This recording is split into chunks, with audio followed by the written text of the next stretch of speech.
వినండి వినండి, హరీష్ 2 రావు minutes. అరే హరీష్ రావు గారు అరే వినండి, నేనేం అన్పార్లమెంటరీ మాట్లాడతలేను. ఎల్ఏ మినిస్టర్ గారు క్లారిఫికేషన్ ఇచ్చిండు. ఇవ్వలేదు please listen to me sir, దయచేసి ఒక్క నిమిషం వినండి sir. You are the custodian of the house. సభలో ఉండే సభ్యులందరికీ సమానమైన హక్కులు ఉంటాయి.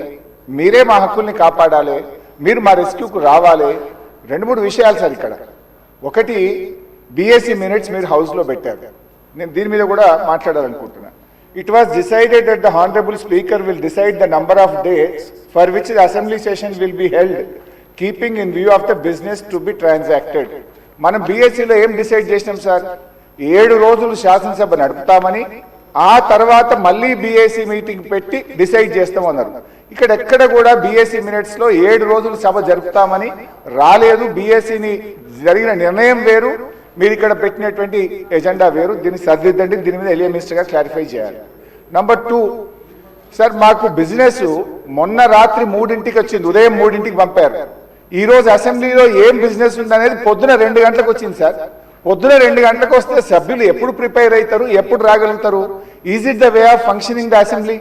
దయచేసి ఎజెండాను 24 గంటల ముందు పంపడం ఒక పద్ధతి, సాంప్రదాయం, దాన్ని నేర్చుకోండి. నంబర్ 2. నంబర్ 3 అధ్యక్ష, ఇప్పుడు ప్రధాన ప్రతిపక్షం ఒక క్వశ్చన్ మీద ముఖ్యమంత్రి గారు లేచి మాట్లాడారు, సభానాయకుడు ఓకే, దాని మీద మీరు ఇంకొక విపక్షానికి ఇచ్చి మాకు మైక్ ఇవ్వకపోవడము, మేము అడిగిన ప్రశ్నలకు ఒక్కదానికి క్లారిఫికేషన్ లేదు, ఇది పూర్తిగా ప్రధాన ప్రతిపక్షం గొంతు నొక్కడం కాదు సార్. మాకెందుకు ప్రొటెస్ట్ చేయడానికి మైక్ ఇయ్యరు? క్వశ్చన్ అవర్లో ప్రొటెస్ట్ అనేటువంటిది ఆ పార్టీ యొక్క హక్కు సార్. సో అందువల్ల కైండ్లీ లీజన్, ఒక 2 నిమిషాలే ఇవ్వండి నాకు. Protest is our right, members right, rule book లో స్పష్టంగా ఉంది. మీరు మా దిక్కే చూడరు, మాకు మైక్ ఇవ్వడం అనేది కరెక్ట్ కాదు. ముఖ్యమంత్రి గారు మాట్లాడుతూ ఏం మాట్లాడింది సార్? ఇప్పుడు ఆయన మాటలు అసలు మూసి కంపు కంటే ముఖ్యమంత్రి గారి మాటల కంపు ఎక్కువ ఉన్నది సార్. అది వినడం చాలా కష్టం.